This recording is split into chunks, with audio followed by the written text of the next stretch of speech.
हमर मनक गाम में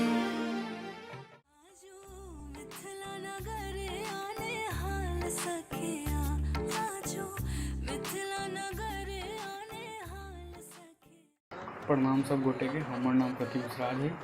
हमर जिला मुजफ्फरपुर है। हमर बोली मैथिली है। हम अवेश चौधरी मिथिला प्रांतक दरभंगा जिला से बाजि रहल छी। हमर भाषा मैथिली छियै आ हमरा अपन भाषा पर गुमान छै। हमरा बोली में अहाँ के केंद्रीय मैथिली के झलक भेटत।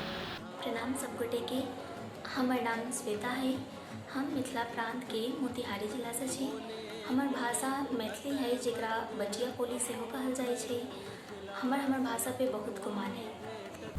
नमस्कार, हमर रमाशंकर मिश्र, जिला गोड्डा से।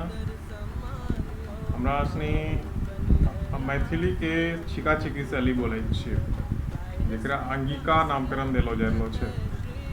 मूलतः ई मैथिली भाषा ही छै।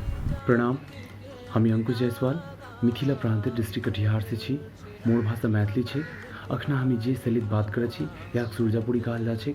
सुरजापुरी मैथिली एकटा पूर्वी बोली छै और मोर भाषा पर बहुत ही गुमान छै। हमर नाम अभिषेक राय भेल। हम वैशाली जिला के हती। हमर भाषा मैथिली है। हम पश्चिमहा मैथिली बोलै छी। गोर लगै छी। हम उगनी विक्रांत मिथिला प्रांतक दरभंगा जिला से छियै।